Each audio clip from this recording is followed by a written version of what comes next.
really such old-fashioned technology. It's old-fashioned thinking. And I want to give an example. So on the way over here, I looked up this thing. It's a great case study called The Industry That Simply Melted Away. It's like in the 1800s, there was a huge multi-million-pound industry transferring ice from the Great Lakes of Canada all around the world so people could have their ice in their gins in Singapore or whatever. And it started about 1800s and went right the way through. It's at its peak at 1880. Right? And there was something like 36 companies with 55 ice production warehouses going out onto the Great Lakes in winter and taking something like 10 million tons of ice a year off the Great Lakes. Fleets of ships kitted out with bark and straw to take this ice right round the world. Right? This is a multi-million-pound industry. 1880, someone comes up with the idea for the refrigerator. Right? As soon as Edison can get electricity as a utility and you can plug it in your home, the industry disappeared in a few years, completely gone. It's a case study called The Industry That Melts Away. And we're like that now, you see. It's a really interesting case to think about it, because no matter what you're locked into, you've got no you've got no God-given right to be there. There's always going to be some smarter guy who's going to come along and sort of think of something else that'll knock you out. So that's why you've always got to be thinking ahead. And translate that into what we do now. Well, it's a huge debate going on now, again, about the BBC. And they're all asking the wrong questions and talking about the wrong things. I mean, really, who cares about local newspapers, or because that's your living depends on it. But think globally, right? Yeah. So the consumer doesn't care, right? I mean, newspapers have this great thing, don't they, saying that they love newspapers, but we're not sentimental about them. You know, and I always say, well, people are the other way around, right? People are sentimental about them, but they don't love them. So if they can get the information somewhere else cheaper, even free, that's it. Who cares? Same with local radio, same with ITV, same with Channel 4, right? Nobody's got a God-given right to stand there and say the BBC is taking away our business. Right? So the big issue is they're not.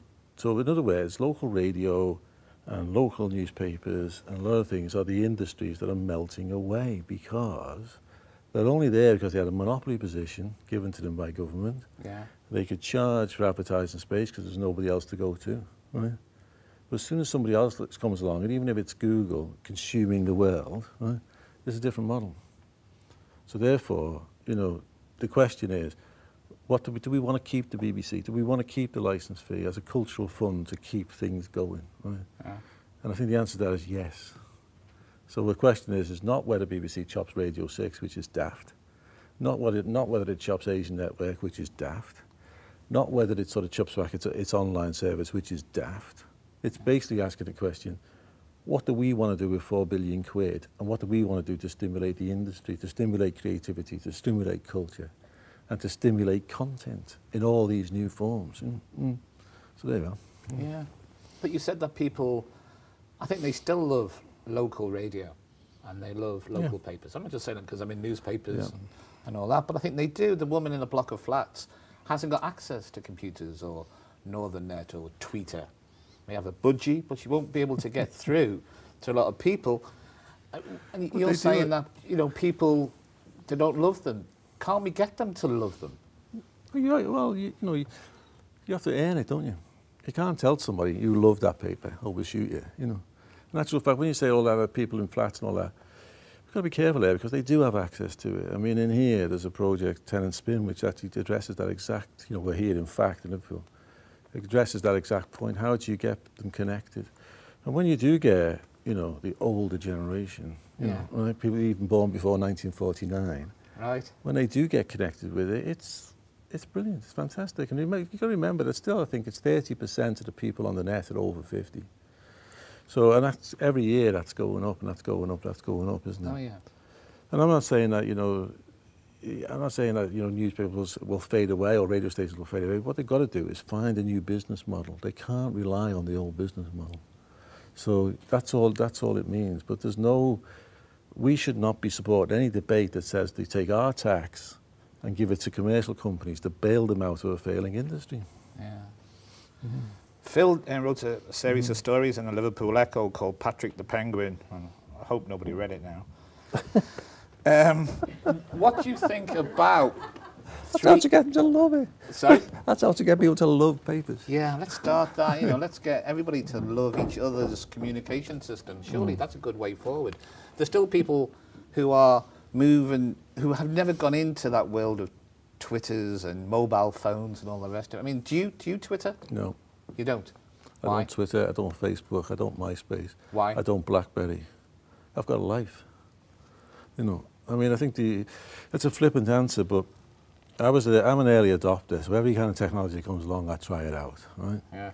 And I mean, I think we had one of the very first one of my best moments in the history is having one of the first mobile phones in the country loaned to me off BT so we could try it out on the shoot, you know. And to be able to stand in the middle of a road in Knotty Ash with the Motorola Emerald, you know, that great big thing, on one ear and my walkie-talkie on the other ear. The middle of a street in Knotty Ash, you're thinking, this is fantastic, you know, back in the early 80s, you know, right? But you soon, right from day one, again, you've got to think about what the technology is. As soon as I realised that mobile phone is so powerful, so people can get you from all over the world. And I have a huge office system to stop people getting at me. So why should I suddenly open a back door for people to get at me? You know, if you think about it like that, as a business tool. So as long as the kids and the wife and everybody else has got the phone number, everything else is covered. So I don't need to be contacted. So the rule was I'd phone every now and then, see if everything was okay. Right? And then when BlackBerry came along, it was like, oh, this is fantastic. Let's all be like Bill Gates. This is great, you know. Right? So we got them all in, and within 10 days to send them all back, you know. Because it's kind of like, you know, you just all that, and it's like, oh, wardrobe, we just bought a new pair of tights, fantastic, you know. And all that stuff that just keeps coming. And there's no thinking time. Fax was the same. When fax came in, you have to quickly put protocols in. Because what would happen before fax, I remember, if you were working on a deal, for example, and it was like, and we need it by close of business on Friday, you know, it's always a tactic. Yeah. But with fax, you see, they then worked out that they could send you the thing at 4:59. I give you absolutely no chance to respond. So you have to start thinking about things. Well, that's a really cool tool, but actually it's got limitations. What's the protocols? So then you say, close of business by 5 o'clock. For the avoidance of doubt, that's noon on Friday. So fax was just another one. And every one of these technologies that comes on, they're all bolt-ons, And in the end, I think you end up processing the technology without actually doing anything. And if anybody writes to me on email, they get that out of office, which basically says, you know, look, I can't be putting up with this. I'll look at it when I feel like I'll look at it. When I've got 3 or 4 hours to spend, then I'll look at my emails. Because you just can't, you know, you start your email and before you know where you are, 3 hours are gone, you've done nothing except send jokes to people and look at, you know, sort of funny pictures of Wayne Rooney or all that kind of stuff. That'll take a long time. So I don't do any of that, you know, and I just, you know. What about, you seem ambivalent about it, that, you know, excited about new technology and all the improvements and movements on, and yet at the same time a bit sort of, oh, well, the next thing. What does excite you?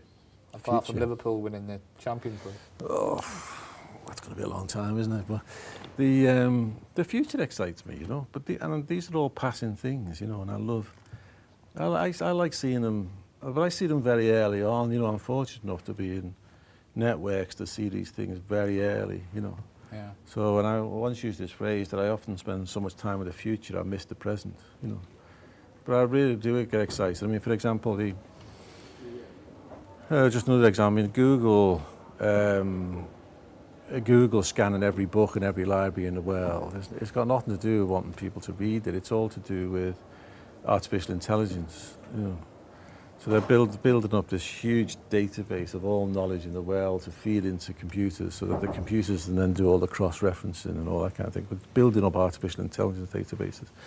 And that's really interesting. And, you know, I think, you know, looking ahead to unlimited and almost free electricity, you know.